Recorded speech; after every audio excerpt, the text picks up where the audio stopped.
இன்னைக்கு நம்ம வீடியோவில் கேழ்வரகு ரொட்டி எப்படி செய்கிறதுன்னு பார்க்க போகிறோம். இந்த கேழ்வரகு ரொட்டி நல்லா சாஃப்டாக வர்றதுக்கு இந்த ஒரு விஷயத்தை மட்டும் நீங்கள் ஃபாலோ பண்ணுங்கள். நல்லா சாஃப்டாக ரொம்பவே சூப்பராக வரும். ஹலோ ஃப்ரெண்ட்ஸ், வெல்கம் டு சமையல் டிலேட். வீடியோக்குள்ளே போகிறதுக்கு முன்னால் நீங்கள் இன்னும் சமையல் டிலேட் சேனலை சப்ஸ்கிரைப் பண்ணலைன்னா மறக்காமல் சப்ஸ்கிரைப் பண்ணுங்கள்.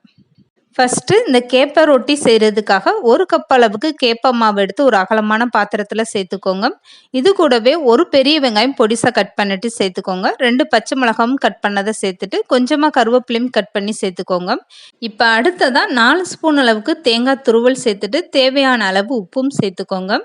இது கூடவே 1 ஸ்பூன் அளவுக்கு ஜீரகம் சேர்த்துக்கோங்க. இந்த ஜீரகம் சேர்த்து நீங்கள் கேழ்வரகு ரொட்டி செய்யலை அருமையான டேஸ்ட்டாக இருக்கும்.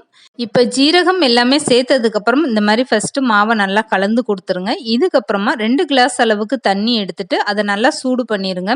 இந்த தண்ணியை சூடு பண்ணும்போது உங்களுக்கு நல்லா சூடாயிருச்சுன்னா குட்டி குட்டியாக பபுள்ஸ் வர ஆரம்பிக்கும். அந்த ஸ்டேஜில் நீங்கள் ஸ்டவ்வை ஆஃப் பண்ணிவிட்டு இந்த தண்ணியை கொஞ்சம் கொஞ்சமாக அந்த மாவில் சேர்த்துக்கோங்க. இந்த மாதிரி ஒரு ஸ்பூன் வச்சு இந்த மாவை நல்லா கலந்து கொடுத்துருங்க. கை போட்டு நீங்கள் பிசைஞ்சிங்கன்னா கையில் சுட ஆரம்பிச்சிரும். வீட்டில் நீங்கள் எப்போ கேழ்வரகு ரொட்டி செஞ்சாலும் இந்த ஒரு விஷயத்த ஃபாலோ பண்ணுங்கள். இந்த மாதிரி தண்ணியை நல்லா சுட வச்சுட்டு நீங்கள் சேர்த்திங்கன்னா கேழ்வரகு ரொட்டி நல்லா சாஃப்டாக வரும். இப்போ இந்த கேழ்வரகு ரொட்டிக்கான மாவு தயாராகிடுச்சு. இந்த மாதிரி கொஞ்சம் கொஞ்சமாக நீங்கள் தண்ணி சேர்த்துட்டு மாவை பிசைஞ்சு எடுத்துக்கோங்க. இப்போ பிசைஞ்ச மாவுலேருந்து நான் கையில் எடுத்து காட்டுறேன் பாருங்கள் எந்த அளவுக்கு மாவு தளர்வாக இருக்கணும்னு. இந்த அளவுக்கு நீங்கள் கேழ்வரகு மாவை பிசைஞ்சு எடுத்துக்கிட்டாதான் ரொட்டி தட்டும்போது உங்களுக்கு விரிசல் விழுகாமல் ரொம்பவே ஈஸியாக இருக்கும். இப்போ இந்த கேழ்வரகு ரொட்டி தட்டுறதுக்காக இந்த மாதிரி ஒரு வாழை இலையில கொஞ்சமாக எண்ணெய் தடவி எடுத்துக்கோங்க. இல்லைன்னா எண்ணெய் கவர் இருந்தால் அதை அப்படியே நீங்கள் பயன்படுத்திக்கலாம். இப்போ இந்த அளவுக்கு மாவை எடுத்துட்டு நீங்கள் லேசாக கையில் எண்ணெய் தடவிட்டு இந்த கேழ்வரகு ரொட்டியை இந்த மாதிரி நல்லா அகலமாக தட்டி எடுத்துக்கோங்க.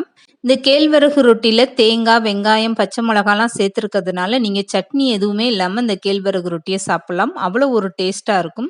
இந்த அளவுக்கு நல்லா கேழ்வரகு மாவை லேசாக தட்டி எடுத்து வச்சுக்கோங்க. இதுக்கப்புறம் ஒரு தோசைக்கல்லை நல்லா சூடு பண்ணிவிட்டு இப்போ இந்த ரொட்டிக்கான மாவை கையில் எடுத்துட்டு நீங்கள் அப்படியே தோசைக்கல்லில் சேர்த்துக்கோங்க. இந்த ரொட்டி மாவை நீங்கள் தோசைக்கல்லில் சேர்த்ததுமே ஸ்டவ்வை மீடியமாக வச்சுட்டு 1 ஸ்பூன் அளவுக்கு எண்ணெய் சுற்றி இந்த மாதிரி கொஞ்சமாக விடுங்க. எப்போதுமே வீட்டில் காலையில் இட்லி, தோசைன்னு இப்படி நம்ம சாப்பிட்றதுக்கு பதிலாக வாரத்தில் 2 முறை இந்த மாதிரி நீங்கள் கேழ்வரகு ரொட்டி செஞ்சு சாப்பிட்டு பாருங்கள். உடம்புக்கு ரொம்பவே ஆரோக்கியமாக இருக்கும். இப்போ கேழ்வரகு ரொட்டி ஒரு பக்கம் நல்லா வெந்துருச்சு. இதுக்கப்புறமா நீங்கள் திருப்பி போட்டு இந்த மாதிரி லேசாக வேக வச்சு எடுத்துக்கோங்க. இந்த ரொட்டியை நீங்கள் வேக வைக்கும்போது ஸ்டவ்வை மீடியமாக வச்சுட்டு இந்த மாதிரி 2 பக்கம் நல்லா திருப்பி போட்டு வேக வச்சு எடுத்துக்கோங்க. மீதம் இருக்க எல்லா மாவுமே இதே மாதிரி நீங்கள் ரொட்டியாக ரெடி பண்ணி எடுத்து வச்சுக்கோங்க. இந்த கேழ்வரகு ரொட்டி எவ்வளோ நேரம் ஆனாலுமே சாஃப்டாக ரொம்பவே சூப்பராக இருக்கும். இப்போ இந்த கேழ்வரகு ரொட்டியை நான் கையில் எடுத்து காட்டுறேன் பாருங்கள். ரொட்டி எந்த அளவுக்கு நல்லா சாஃப்டாக வந்திருக்குன்னு. நீங்கள் எவ்வளோ நேரம் வெளியில் வச்சாலுமே இந்த ரொட்டி நல்லா சாஃப்டாக ரொம்பவே சூப்பராக இருக்கும். கையில் பிக்கும் போது எவ்வளோ ஒரு அருமையாக இருக்குது பாருங்கள். இந்த மாதிரி கேழ்வரகு ரொட்டி நீங்களும் ட்ரை பண்ணி பாருங்கள். இந்த வீடியோ பிடிச்சிருந்தா லைக் பண்ணுங்கள், ஷேர் பண்ணுங்கள். மறக்காமல் சமையல் டிலேட் சேனலை சப்ஸ்கிரைப் பண்ணுங்கள்.